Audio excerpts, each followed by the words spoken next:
along with Christian over here. I'm Ryan, and this is the AGR for game number 27, I believe. I don't even know at this point because we missed yesterday. I don't keep track of that. I don't keep track of that either, but I just guessed. You're supposed to keep track I'm of that. supposed to, but I don't. But I just guesstimated. I was just like, what game is this again? I think it's 27. Okay.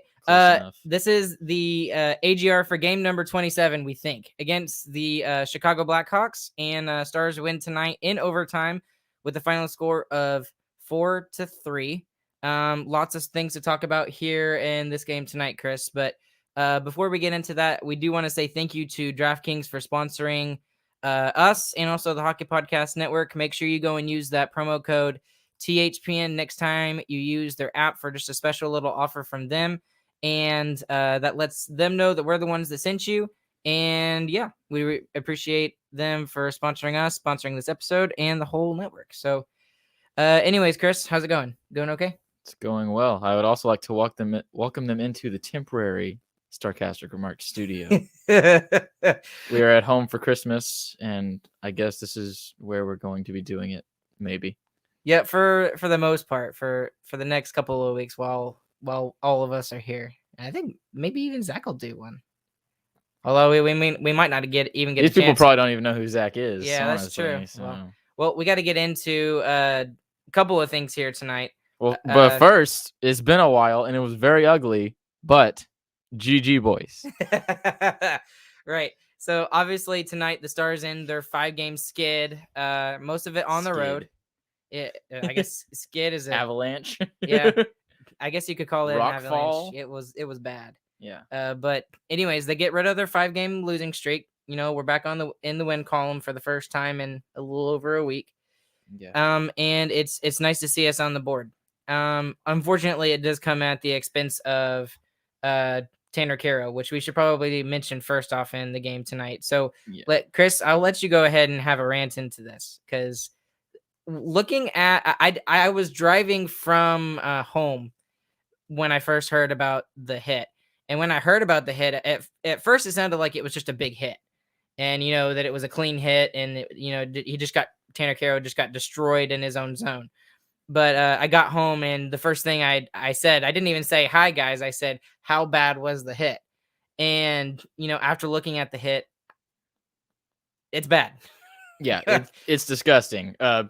Brett Connolly should be ashamed. He's either a predatory player, or what I really think is, I think he's a moron.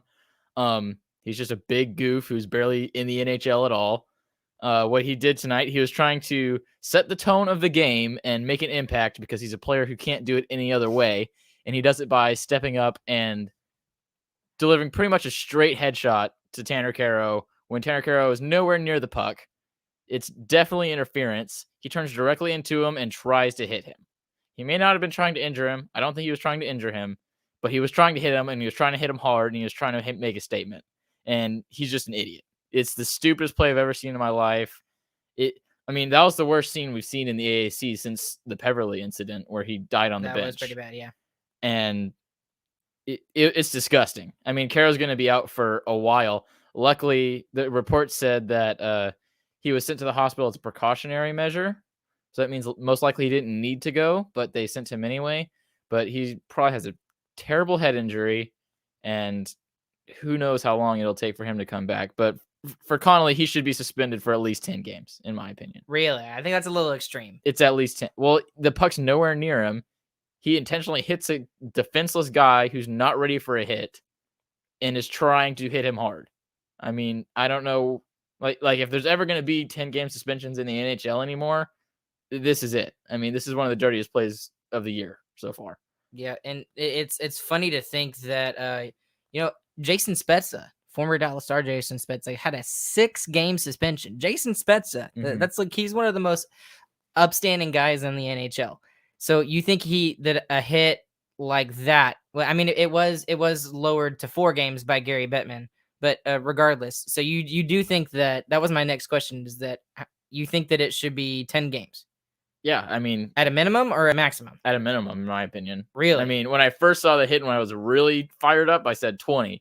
But It's got to be at least 10. I mean, it's a disgusting hit. It's predatory. I mean, he might not have intended to injure him. There's no but way he was intended to. But he was looking to make a big hit.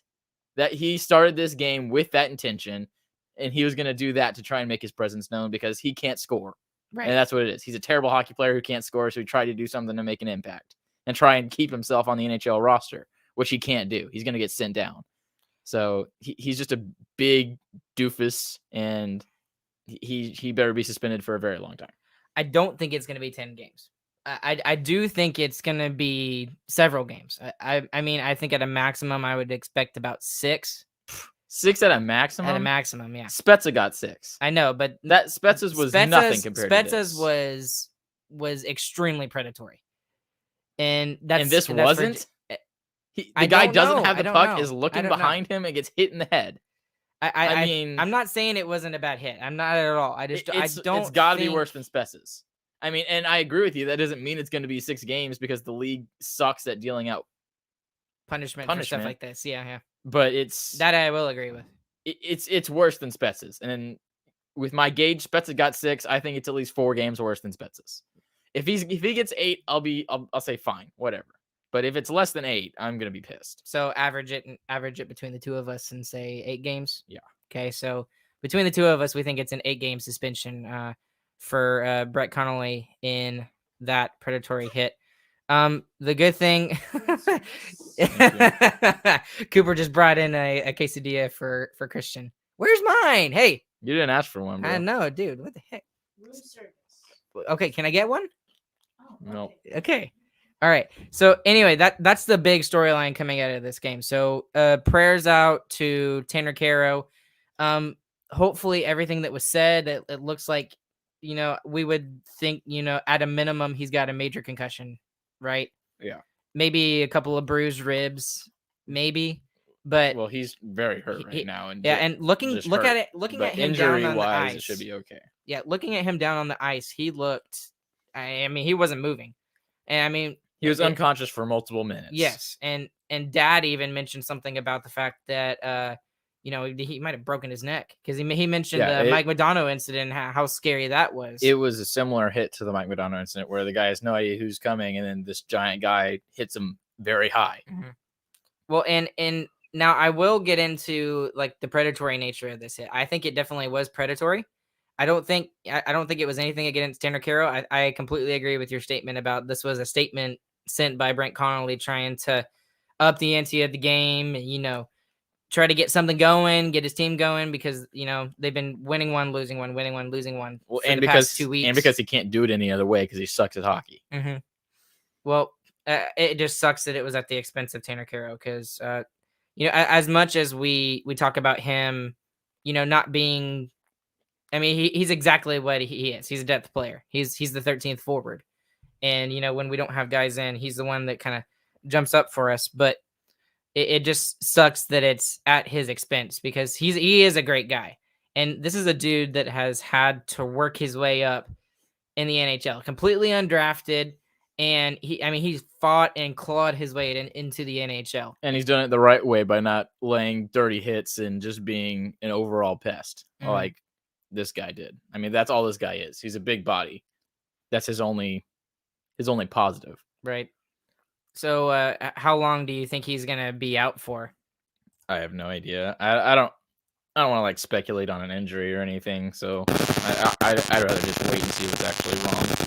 But I mean, what they said is definitely, is it good?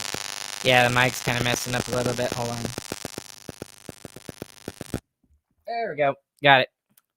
Yeah. Don't touch it. Don't touch the mic. But yeah, I'm not going to speculate on it, but I'm encouraged by what was said about him being sent to the hospital as a precautionary measure. So. Yeah, that is a good thing. Okay, so ensuing from said injury and major issue there. I mean, he was on the ice for what, 5 to 10 minutes, maybe 10 to 15. 10 to 15, you think? So coming from that, Brent Connolly was assessed a 5-minute major for interference, so which allowed the refs to review the play, and they came to the conclusion that yes, it was definitely bad enough for him to be dismissed from the game. So he received a 5-minute major for interference and a 10-minute misconduct.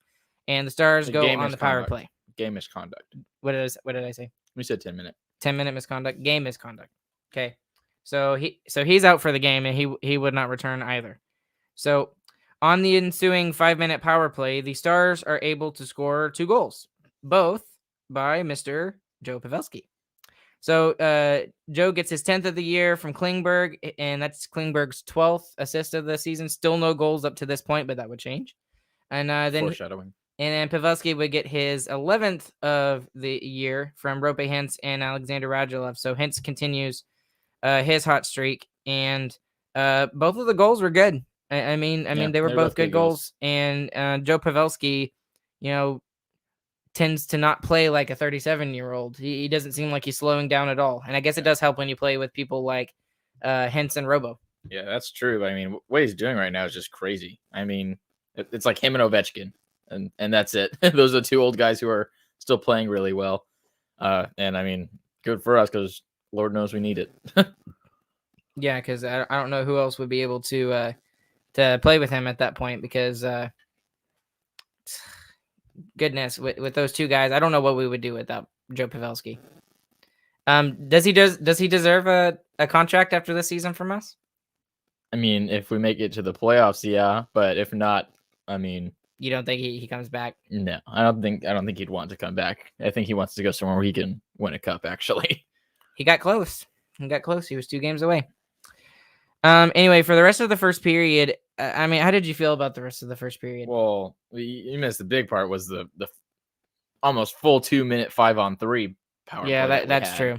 That's true. The fact that we didn't score on that is scary. I mean, I know we scored 2 power play goals tonight, and we were scored 3 actually, technically, because of overtime. So we were 3 for 7. 3 for 8. 3 for 8. 3 for 8 tonight. Power plays. But the fact that we couldn't score on the 5-on-3 is a little concerning.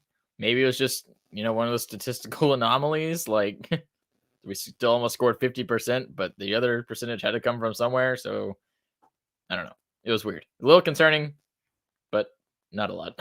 Not a lot, yeah. But and let me ask this question because this kind of ran through my head. If we hadn't gotten that, that 5-minute power play at the beginning of the game, would we have won this game? Probably not. And not based off of the way that I saw them play the second and the third. The second period was awful. Yeah. But I guess we're getting into that right now. Yeah, let's go ahead and get into the second period. The one guy you don't want to give the puck to, Alex DeBrincat, he scores his 17th of the year from Patrick Kane and Eric Gustafsson. It's a power play goal, so the Stars, it used to be their strong suit, and I mean they still did okay on the penalty kill tonight, especially the last one. But it just seems like everything has just kind of fallen out from underneath the Stars right now. They're just not playing it well in any facet of their game right now. Yeah. Well, this game overall, it felt like I was watching the Ottawa Senators against the Coyotes. Oh, man. It was just slow. No, you win. Passes. No, you win. No, I don't want to win. You win. Exactly. It was like, who's going to not lose is what the real question was. But yeah, it was a good tic-tac-toe pass. I mean, Haskinen's got to stop that puck going across the crease. I don't know what he's doing. He kind of stuck his foot out, but you got to get on your hands and knees and block the pass. That's your only job. So I think that was a little bit of a lazy play from him, but and he's still got to be sick. Razor pointed that out. There's too. no way he's 100%. He's still got to be coming over that sickness that the whole locker room had. But yeah, and I believe that too. So still can't give him a pass for it. Yeah, I mean, and no offense to Sekera and Hanley, but an 80% Miro Heiskanen is probably better than both of those guys. Definitely, right? Yeah. So maybe not a 20% Miro Heiskanen, but an 80%, he had to have at least been feeling a little bit better. Yeah. Good enough to play. I mean, if you're good enough to play, you should be good enough to stop a pass. So. Right, and yeah, there were just several misplays, and there was that one play where he just kind of bounced it up the boards without looking to see who was up along the boards, passed it straight to well, he didn't pass it straight to it, but he banked it off the board straight to a Chicago Blackhawks member, and it did not look good. So, but anyway, the second period would continue. In like 14 seconds later, Jason Robertson, the Minutemen, kind of strike again. You can kind of put this a whole Minutemen thing to this goal. And Robertson gets his 10th of the year from Rope Hintz and Joe Pavelski. So they do it again.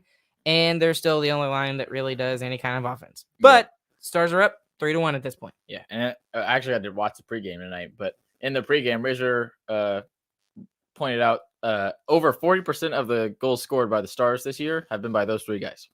That's not good. And that increased tonight. So it's now higher than that number. So, yeah, we got to get some scoring from somebody else, anybody. I mean, and it doesn't look like we're going to get it from anybody soon because nobody looked really good tonight other than those three. So, right.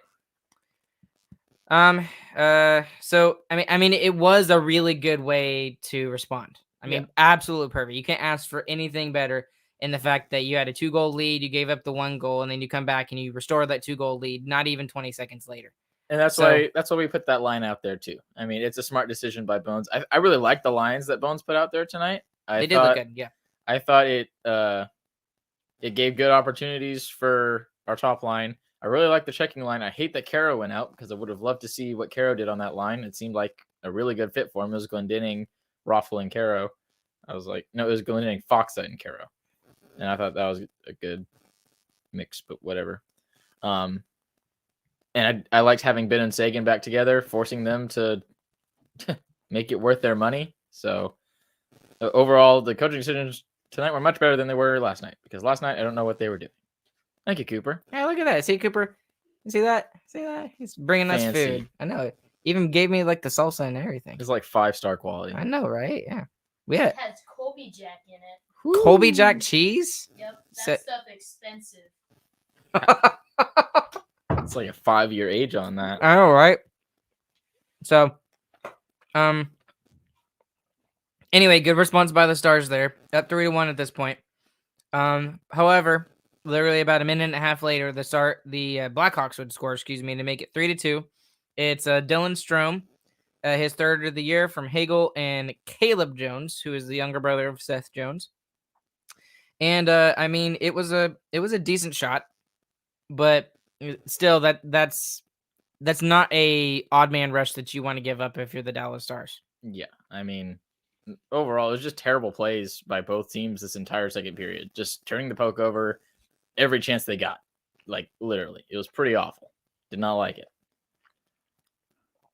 Rest of the second period. You said you didn't like the play of the Stars in the second period. What did you think of what was bad about it? Turnovers. I mean, we turned the puck over every single time. We couldn't get through the neutral zone cleanly unless we dumped it in. Well, and one of the things that Owen and Bruce kind of talked about in the radio pregame show, because I was still driving here, was you can't feed into Chicago style of play. And the way they play is exactly that. This is off the rush and stuff like that, because they've got players who can skate and they got guys who can make plays. Yep. And even though Jonathan Taves hasn't been all that great, he's coming off a year where he didn't play at all. He's still Jonathan Taves, and lately he's been doing better, and he was given opportunities. And, you just can't do that against the Chicago Blackhawks. That's just the way they play. And we kind of fed into it in that second period. Oh, we definitely fed into it the whole game. I mean, we were forced to win 4-3. I mean, I'm glad we did win because they're an obviously inferior team, but I mean, that's not how we want to win hockey games normally for a team that is defensive minded. Mm-hmm. So let's go ahead and talk about the third goal for the Blackhawks, because when that third goal went in, I was like, oh, we're done. Because, we can never win a game where the other team scores 3 or more goals. In the third period either. Right. And, we haven't really talked about Jake Ottinger that much, but this third goal, it was just a fluke, right? It was just a floater from the point, bounced off Kubalik and went in. So yeah, it's not an Ottinger, but it was a terrible play by Hintz. Yeah. I mean, if you're going to do a backhand high flip, you better know how to do it, and he did not look like he knew how to do it. That is one of the few things Radulov can do well right now. is the backhand out of the zone. Because he had time, space, and then gave it right to Hagel. Yeah. So it was a pretty terrible play. So but I guess he can afford those since he's scored. He's been a part of 40% of the goals for the Stars. So right, but we can't. But that's exactly the problem. Is that this team can't score goals right now, and then he's going on and making plays like that. And he wasn't the only one that made a play like that. Yeah, there was lots. Like I was hacked off at the amount of like backhand plays that they were trying to make out of their own zone. Just put it on your forehand and get it out. Yeah, it was just weak and sloppy overall. And it was by both teams too. So it was obvious they were both on back-to-back nights. Mm-hmm. Now, at that point, it's tied 3-3. It's the first time in the game that it's been tied. And I mean, the rest of the third period, I didn't like how the way the Stars played in the last, half of the period, because it just seemed like and I would rather just like to see more, aggressiveness out of them. And I guess they were just scared if they were too aggressive, they were going to get the puck in their own net.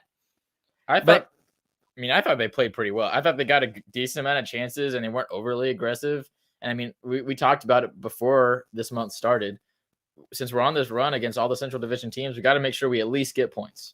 And I felt like we did that's that. What they were trying to do, yeah. And we did get a decent amount of chances. I mean, it wasn't like we weren't in their offensive zone at all. I mean, we weren't pinned in our zone. We pushed the attack more than they did, at least. So I was okay with it, but yeah. I would have just liked to see it a little bit more, just because, they had been leading the entire game, and then a fluky goal like that gets in, and it, it's tied up, and, I would not want to give that second, the loser point to Chicago, which is what they got tonight. Chicago got what they wanted. They won last night, and then they got the loser point out of the game tonight. So they got 3 out of 4. Doesn't matter. By the time the end of the season rolls around, Chicago's not going to be close. Well, I don't think we are either, based off of the way we're playing the past week. We'll see. So, anyways, we go to overtime, and in overtime, Stars win the opening faceoff, right? Yes. Looks like we're controlling it. And then we turn the puck over, and of course, at the wrong time, Rope Hintz falls on the ice. It's a 2-on-0. It becomes a breakaway by none other than freaking Patrick Kane, the one guy you do not. Yeah, the best player in hockey like 4 years ago. Right, exactly. No, I would still say he's top 10 in the league. Yeah. Definitely still top 10 in the league. But, he's the one guy you don't want to give the puck to. Yeah. And to Ottinger's credit, he looked big. And not just because he is big, because he's monstrous, but like he actually looked big. He came out and challenged a shot, and it just kind of floated off of Patrick Kane's stick. Yeah, he fluffed it. He completely fluffed it. So goes the opposite way, right? Robe Hintz, I forget who was in front. Who was going to the front of the net? It was either Pavelski or Robertson. It was one of the two. I'm assuming it's Pavs because he's a veteran. So great pass by Hintz to the front. Patrick Kane has to take a holding call or hooking call or whatever it was. It was hooking? It was hooking. It was hooking against whoever was in front. And because I can't remember. And it leads the Stars to get a 4-on-3 power play. And on said power play, John Klingberg finally, what are we, 27 games in? Is that what we said? Yeah, Whatever. We already questioned that. It's 20-something. 20-something. It's in the late 20s. He finally gets his first goal of the season, and he puts the Stars up 4-3, and they win the game in overtime. Comes from Pavelski and Hintz, and the Stars walk away with a 4-3 win. Thank the Lord God. And it ends the skid. What did you think of that whole overtime play, Chris? I mean, the overtime play, the 4-on-3 was very good, especially compared to how bad the 5-on-3 was. So we were moving across the crease. We were getting open looks. I mean, Klingberg had a wide open net, so it was a good play. He had to score. There was no chance he couldn't. And overall on the game, just glad to get off the losing streak. I mean, it took a terrible game. This was not a good game. Not a good game. It was very fun. Mm-hmm. Other than the first period, my adrenaline was a little high. But after that, it was a fun game to watch. It's frustrating that we weren't playing well as a defensive unit, but whatever. Second game and back-to-back for both teams. That's what you kind of expected. So fun to watch. We had to get a dirty win, and we got win. So I'm happy overall. Stop buying my quesadilla. You can't have it. Yeah, I'm gonna go make another one. I'm gonna put it over here. You can't have it. Anyways, guys, let's take a look at some of the stats here for tonight. Who is some players that stood out to you, whether it be offensively on the score sheet, or just players that stood out to you that had a good game? Pavelski, Hintz, and Robertson. That is it. Pavs and Sons or Minutemen? Which one is it? It's Minutemen. It's Minutemen. Pavs and Sons is stupid. Yeah, I still think we should go with Minutemen. I will say Klinger had a better game than he's been having recently. He did have that one dangle. I think it was in the third period. It was like, ooh. He had a couple dangles, a couple zone entries. He showed that he did actually possess an offensive bone in his body, which is good because that's what he's paid for. So hopefully that goal will break open the dam like it did for Hintz, and he'll start piling them on. So. And it was nice to see him step up with Heiskanen not feeling all that great tonight, I'm sure. So, yep. It was very nice that John Klingberg stepped up tonight. He did get the second star of the game tonight. So, he did get the second star. Game-winning goal, of course. Yep. And, this was an interesting stat that we saw in the game as well. And I want to point this out. Is the Stars are 6-0 when one of their players scores 2 or more goals. And I mean, other than the one Rope Hintz hat trick, it's always been 2 goals from one of those 3 big guys, the new big 3. I guess we could call them the new big 3. The NBT. No, I just have to stick with it. New big 3. But so the big 3, Robo, Hintz, and Pavelski. So stop giving the look. Okay. It wasn't that stupid, was it? It was probably. It wasn't that stupid, but it wasn't great. It was stupid. But anyway, when one of those 3 guys scores 2 or more goals, the Stars are now 7-0. So that's just what we gotta do, right? Yeah. And they just need to rotate through every 3 games. One of those 3 guys scores 2 or more goals. Can't be that hard. So right, exactly. Yeah, it's not hard to score 3 goals in a single game in this league, right? Right, not at all. So Joe Pavelski would go on and get the first star of the game, and I believe he had, was it 2 assists or was it just 1 assist tonight? I don't know. Let me see. It was 2 goals and at least 1 assist, 2 assists. So he had a 4-point night. In on the score sheet tonight. And then Henson is the same way. He had 3 assists tonight, so a huge night from him. And then if you got your math book at home, that means he was a part of all 4 goals. That's insane. And quick math. Obviously Robertson gets the 1 goal. Klingberg gets the multi-point night as well. So, guys that we're expecting to step up without, Sagan scoring or Ben scoring or Radulov scoring, they are. And that's the good thing. And when those guys step up, we tend to win games. Well, they are, and they continue to. I mean, in the middle of our 5-game skid, we had a out or sick Hintz too. So that kind of makes sense why we weren't scoring a lot. I mean, right now for us to get to the playoffs, we have to say, well, I hope these 3 just keep scoring like this, because that's the only way we're going to win games. If they score at least 2 a night. This must be what Edmonton feels like with Connor McDavid and Leon Draisaitl. I feel like it's a similar feeling. You're just like praying that they don't slow down. Mm-hmm. But for them, they've already proved it. These 3 guys still need to prove it. And honestly, on paper, they shouldn't be doing this. So. Yeah. No, and Sagan's got to be frustrated at this point too. Well, I'm frustrated with Sagan. Yeah, we're frustrated with him, and it's not like he's getting chances, because he is. I mean, he had a great chance tonight. He just didn't bury it. And he was right in the high slot and just shot it right in the logo. No, and I looked at it again. It wasn't in the logo. It was off to the side, but it wasn't a shot that he would make 2 years ago. Well, 2 years ago, he buried every chance he got, almost. I mean, right. Every chance he had to shoot a wrist shot, I mean, you could almost guarantee it was in the back of the net. So, did you like the line? I mean, you kind of said you already liked the line combos for tonight. Yes, I did. I did like the lines. Thank you, Ryan. So, but did you like Sagan on the wing and Ben at center? Which is kind of weird to see, considering, for half a decade, we saw Sagan at the center and Ben on the wing. Yeah, I prefer to force them on the same line just so that everyone's aware what the issue is, because those are your 2 highest paid players on the same line producing nothing is pretty much basically almost $20 million. And I want to put them on the same line and say, y'all figure it out. And if you can't figure it out, I mean, go away. So I really think it's a matter of time. I really think it's coming soon. I really do. Because it doesn't feel the same way it did with Hintz. I mean, Hintz was all over the place, and it was a miracle the puck wasn't in the net. Sagan's getting a couple chances a game and is kind of squandering them himself. So Well, I just had this thought, if you put Raffle on that line with those two guys, they'll never score ever. yeah, Raffle will score like 20 at least goals. At least Gurianov has a chance to score, even though he has only 2 goals this season. But they'd never score if Raffle was on, because Raffle has gotten a bunch of offensive chances and he hasn't been able to bury it. He's the new Yenmark. So we'll see how all that goes. Anyways, back to that. I really think it's a matter of time before those two guys get going again.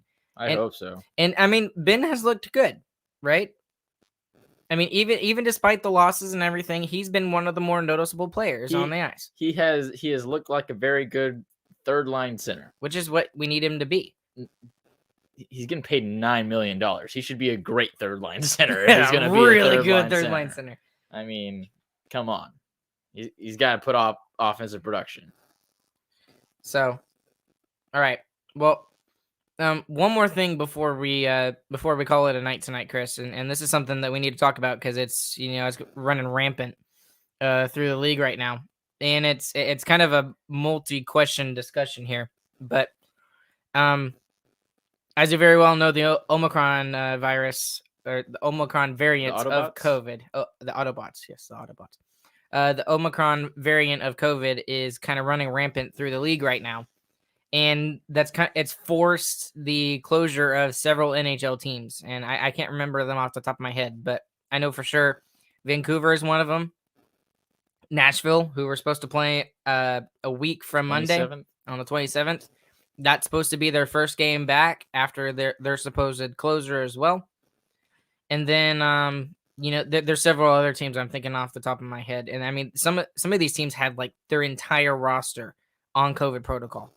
And then there was another team who was going to play tonight and they couldn't call any guys up because their AHL team was all in COVID protocol. So this kind of leads into the whole Olympic discussion. Does the NHL go to the Olympics, or because of all of these closures, despite of how you feel about COVID and everything like that, does the NHL go to the Olympics? Because it's looking less and less and less likely that this is going to happen. It's no secret that the NHL doesn't want to go to the Olympics, and they haven't wanted to. Gary Bettman definitely does not want to go. Yeah, the whole driving force pushing this is the players. And, I mean, good for them. They've kind of come together and figured out a way to force the NHL's hand. And so, with that being said, the only way they will not go to the Olympics is if the players decide not to. And I don't see that happening. I think the Olympics are going to happen. Who knows how many people are actually going to go? I think there's going to be people that, decline the invitation to go with their teams. Like Robin Leonard, it looked like he was almost a shoo-in for his team. I don't even know what team he's from or what country he's from, but he already said, no, I'm not going. So that's already one we know about. So I think a lot of that's going to happen, but I think there is still going to be NHL players in the Olympics, just not as many. So, right. And there's going to be quite a few Dallas Stars players that look like they're going to get in there. I mean, lots of Hintz, Heiskanen, and Lindell for sure. The way Joe Pavelski is playing, he's making an argument to be on I don't know if he'll America's do it, roster. though. I don't know. And Robo, you can't ignore Robo. He could be on Team USA as well. So, and also the other scary thing about it is you don't know what the Chinese government's going to do if you get COVID while you're there too. Right. And that was then my next point is that's a crazy curveball that could derail the whole season for your team. So you're putting risk on the other guys who aren't invited to the Olympics and putting their season in danger, really. So we'll see what the players decide, but it's going to come down to a player decision in the end. So, well, I mean, it's going to be a 3 to 5 week quarantine, according to the Chinese government, if you get COVID in China, which makes a lot of sense. And but based on all the COVID data we have, 5 weeks definitely 5 weeks is a makes reasonable a lot amount of of sense. time. Yeah, you can definitely feel how we feel about that. But but they in the NHL has kind of told these players is if you get COVID over there, there's nothing we can do for you because you're under the complete control of the Chinese authorities. At There's that point, nothing the American or Canadian governments can do either. right? I mean, I mean, you're in a foreign country. You're in Beijing, and there's nothing they can do. You're stuck there. So let's assume that you get COVID at the end of the Olympics, right? Let's just say that like your team, you're part of Team Canada. You make it all the way to the gold medal game. You get COVID before the gold medal game, and you're not allowed to play. I'm not Canadian, right? Well, let's just say that from there you're quarantined for 5 weeks. That means you can't come back until almost April. End of March, beginning of April. Yeah. Imagine like a player, Connor McDavid. The NHL without Connor McDavid for over a month. That would be bad. That is bad for the sport. That is really bad for the sport. So, I mean, I think I agree with you that there's going to be a lot of players that decline and don't go because they don't want to take that chance. But whatever happens, it better not be Gary Bettman saying y'all can't go, because that's just gonna make the players angry. So if it's a decision, the players have to make it. Honestly, I'm just worried about all the cancellations. All the cancellations that are happening. If the games get canceled, then that solves your problem. But excuse me, not cancellations, postponements. All the postponements that they're and I mean they're gonna have to use some of those 3 weeks, and maybe they play the games without the Olympic players. And they just still have games while the Olympics are going on. I don't know. Maybe that's an option, but we will definitely see how this goes out for the NHL and the NHL players. Anyways, guys, we're going to call it a night here tonight. Along with Chris, I'm Ryan. Thank you guys for tuning in today. This has been the AGR for game number 27 against the Blackhawks. Once again, please make sure you use the promo code THPN the next time you go and use their app for a special little offer from them. We'll be back with you guys. When's the next game? Monday against who? The bad guys. We'll be back with you guys on Monday against somebody. Okay. Once again, we'll catch you guys on the flip side, guys. Have a good night.